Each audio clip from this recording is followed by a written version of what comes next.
నియామక పదవులపై కూటమి పక్షాల మధ్య ఒప్పందం జరిగింది. టీడీపీ ఎమ్మెల్యేలు ఉన్న నియోజకవర్గాల్లో ఆ పార్టీకి 60% పదవులు, 30% జనసేనకు, 10% బీజేపీకి దక్కనున్నాయి. జనసేన ఎమ్మెల్యేలు ఉన్న నియోజకవర్గాల్లోనూ ఇదే ఫార్ములా కొనసాగనుంది. బీజేపీ ఎమ్మెల్యేలున్న నియోజకవర్గాల్లో మాత్రం 50% బీజేపీకి, మిగతా 50% టీడీపీ, జనసేనకు ఇచ్చే విధంగా ఒప్పందం కుదిరింది.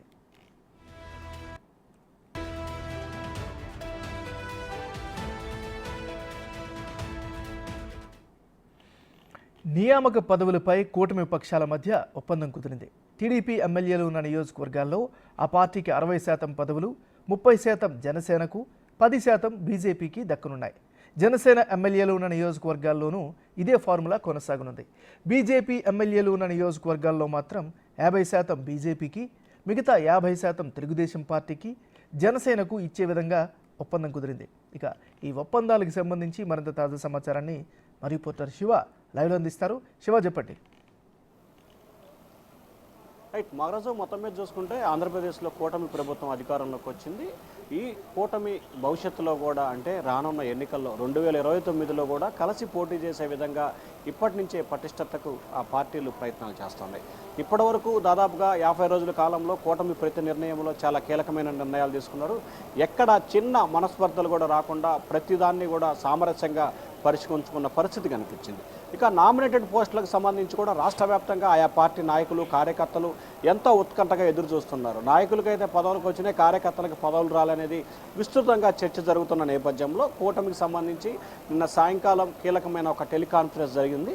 ఈ టెలికాన్ఫరెన్స్ సంబంధించి కూడా టీడీపీ నుంచి చంద్రబాబు, జనసేన నుంచి పవన్ కళ్యాణ్, బీజేపీ నుంచి కూడా బీజేపీ అధ్యక్షురాలు పురంధేశ్వరి, అలాగే మంత్రి సత్యకుమార్ పాల్గొన్నట్లు కూడా తెలుస్తూ ఉంది. ఈ కూటమికి సంబంధించి కూడా జరిగిన టెలికాన్ఫరెన్స్లో త్వరలో జరగబోతున్న నామినేటెడ్ పోస్టులకు సంబంధించి భర్తీ చేయాలని చెప్పి కూడా నిర్ణయం తీసుకున్నారు. రాష్ట్ర వ్యాప్తంగా కూడా తెలుగుదేశం పార్టీకి గెలుపొందిన 134 నియోజకవర్గాలకు సంబంధించి కూడా 60% తెలుగుదేశం పార్టీకి, 30% జనసేనకి, 10% భారతీయ జనతా పార్టీకి ఇచ్చే విధంగా కార్యాచరణ రూపొందించుకున్నారు. అలాగే జనసేన గెలుపొందిన 21 అసెంబ్లీ నియోజకవర్గాల్లో కూడా 60% టీడీపీకి, 30% జనసేనకి, 10% బీజేపీకి ఇచ్చే విధంగా కార్యాచరణ తీసుకున్నారు. అలాగే భారతీయ జనతా పార్టీ గెలుపొందిన 8 అసెంబ్లీ నియోజకవర్గాలకు మాత్రం 50% భారతీయ జనతా పార్టీకి, 30% తెలుగుదేశం పార్టీకి, 20% జనసేనకి ఇచ్చే విధంగా కూడా ఒప్పందాలు జరిగినాయి.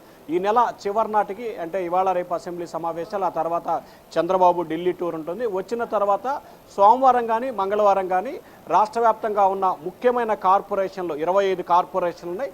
ఈ 25 కార్పొరేషన్లకు సంబంధించి కూడా 16 కార్పొరేషన్లకు సంబంధించి టీడీపీ, 6 కార్పొరేషన్లకు సంబంధించి జనసేన, 3 కార్పొరేషన్లు భారతీయ జనతా పార్టీకి కేటాయించాలని చెప్పి నిర్ణయం తీసుకున్నారు.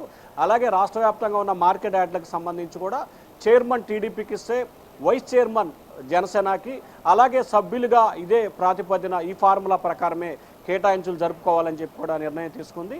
ఈ నెల చివరి నాటి నుంచి కూడా నామినేషన్ల పదవుల పందానికి 3 పార్టీ నేతలు శ్రీకారం చుట్టబోతున్నాయి. అన్ని పార్టీలకి సమన్యాయం జరిగే రీతిలో ఎక్కడా మనస్పర్ధలు కానీ విభేదాలు లేకుండా ఉండేందుకు తగిన కార్యాచరణ తీసుకోవాలని చెప్పి కూడా ముఖ్య నేతలు నిర్ణయం తీసుకున్నారు. ప్రతి నియోజకవర్గానికి సంబంధించి జనసేన, బీజేపీ నుంచి పేర్లని తెలుగుదేశం పార్టీ కార్యాలయానికి పంపాలని చెప్పి ఇప్పటికే సూచన చేశారు. అలాగే భారతీయ జనతా పార్టీ అధికారంలో ఉన్న చోట్ల బీజేపీ, టీడీపీ, జనసేన ఒక కమిటీగా ఏర్పాటు చేసుకోవాలని చెప్పి నిర్ణయం తీసుకున్నారు.